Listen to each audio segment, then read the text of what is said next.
అందరికీ praise the lord. ప్రభు అయిన యేసుక్రీస్తు నామమున మీకు అందరికీ శుభాలు తెలియజేస్తున్నాను. అందరు బాగున్నారు కదా?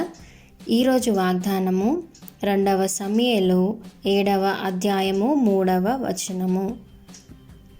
యెహోవా నీకు తోడుగానున్నాడు, నీకు తోచినదంతయు నెరవేర్చుమనెను. ఆమెన్. అయితే ఈ మాటలు ఎవరికి చెప్తున్నారు అంటే నాతాను ప్రవక్త దావీదుకు చెప్తున్నాడు అన్నమాట. అయితే ఈరోజు ఈ వాగ్దానంతో కూడా దేవుడు మనతో మాట్లాడుతున్నాడు. ఏంటంటే అబ్బా ఇంత మంచి వాగ్దానం వచ్చింది, మనకి వచ్చిన ఆలోచనలంతా కూడా దేవుడు నెరవేరుస్తాడని చెప్తున్నాడు ఈరోజు వాగ్దానంలో అని మీరు అనుకోవచ్చు.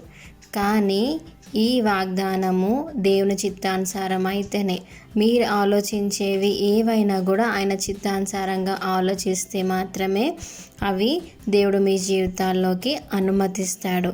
అది ఏ విధంగా దావీదు జీవితంలో జరిగిందో మనం ఒకసారి 9, 11, 12 వచనంలో మనం చూసుకుందామా.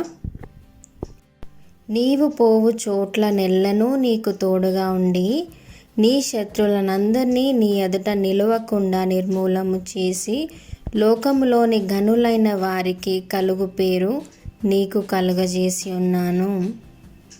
అదేవిధంగా 11వ వచనంలో మనం చూసుకుంటే నీ శత్రువుల మీద నీకు జయమిచ్చి నీకు నెమ్మది కలుగజేసి ఉన్నాను. మరియు యెహోవానగు నేను నీకు తెలియజేయనిదేమనగా నేను నీకు సంతానము కలుగజేయుదును. నీ దినములు సంపూర్ణమగునప్పుడు నీవు నీ పితరులతో కూడా నిద్రించిన తర్వాత నీ గర్భంలో నుండి వచ్చిన నీ సంతతి హెచ్చించి రాజ్యమును అతనికి స్థిరపరచబడెను.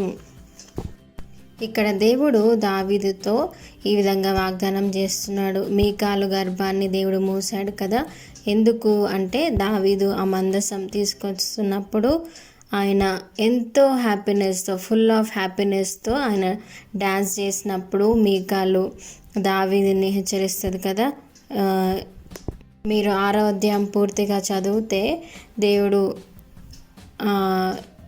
ఉజ్జాని ఎలా చంపిండో, తర్వాత మందసం తీసుకొస్తుంటే దావీదుకి ఎదురైన సవాళ్ళు ఏంటివి అని చెప్పి మనం ఇక్కడ చూసుకుంటే చాలా స్పష్టంగా రాయబడ్డాయి.